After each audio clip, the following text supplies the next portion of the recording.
Hey, it's Ramsey Dewey over here in Shanghai, China. Welcome to another edition of Q&A with the Coach.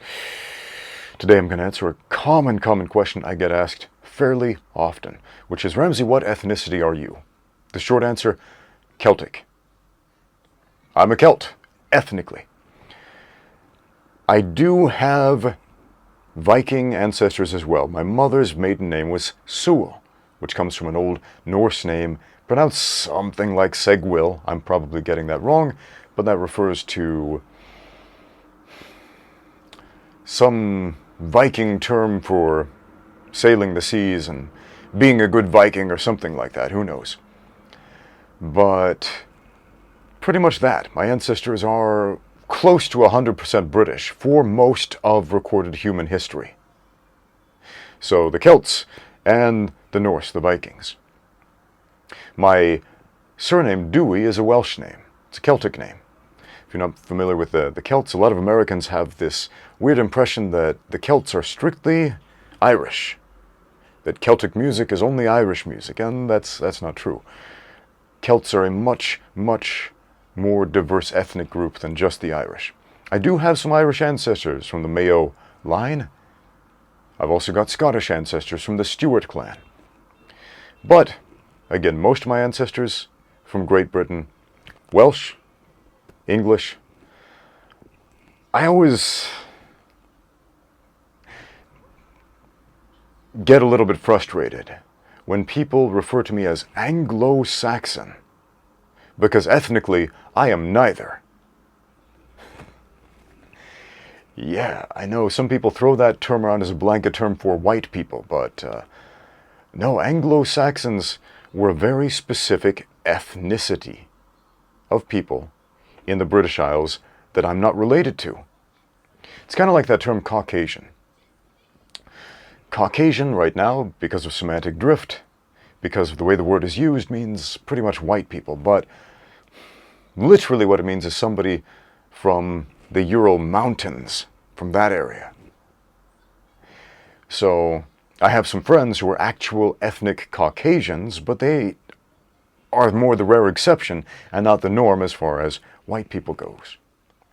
So I'm not Anglo-Saxon, I'm not Caucasian, not really, not literally, I'm Celtic and Norse, Celtic Norse mongrel. But when you trace the Celtic migration back across the English Channel, back into Brittany, and then down into the Iberian Peninsula, for quite some time my ancestors lived there in the Iberian Peninsula, which technically, in the most literal sense, kind of makes me Hispanic. And before you start screaming at the screen, let me tell you what that word actually means. Literally, in the most literal sense, a Hispanic person is somebody whose ancestors come from the Iberian Peninsula, and that person speaks Spanish. I speak Spanish. My ancestors came from the Iberian Peninsula, so as far as the textbook definition goes, hey, Hispanic. Huh. See how worthless words are when you play some mental gymnastics.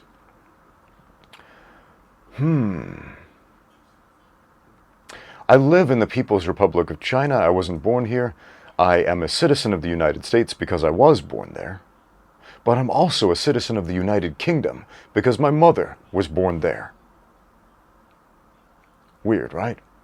My children were born in China, but they're American citizens. They've never lived in America. They're third culture children. Third culture children.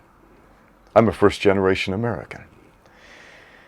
Gets kind of weird when you start thinking about ethnicity like that, because we're all a bunch of mongrels scattered across the earth, and the only reason we have any concept of ethnicity is because some of us sat on a plot of land for a meaningful amount of time and associated with a close-knit group of people for long enough to create a group identity.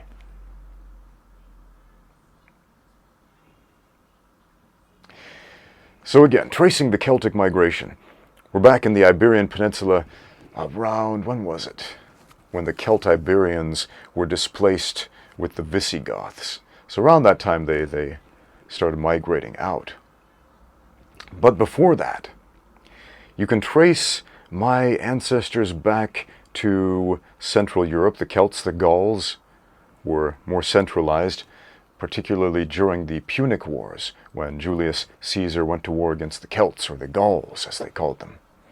And he was particularly perplexed that my ancestors weren't really focused so much on winning, killing the enemy, as they were on upholding their traditions, their religion, and their honor. So the Celts would go to battle naked, in the nude. They would paint themselves or tattoo themselves. They would wear a necklace made out of silver, called a torque, around their neck, and that was it, and carry a sword, sometimes a shield, or some other melee weapon. Their swords were about the length of a human body. They were meant to intimidate, to hack, to slash. Hack and slash wounds are much less deadly, much less fatal than stab wounds.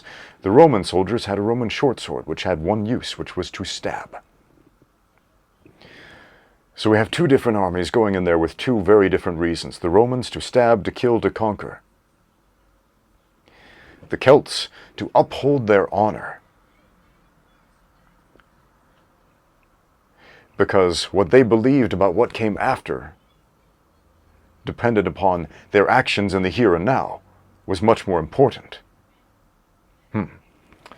Strange and interesting lessons to be learned from the dead right there.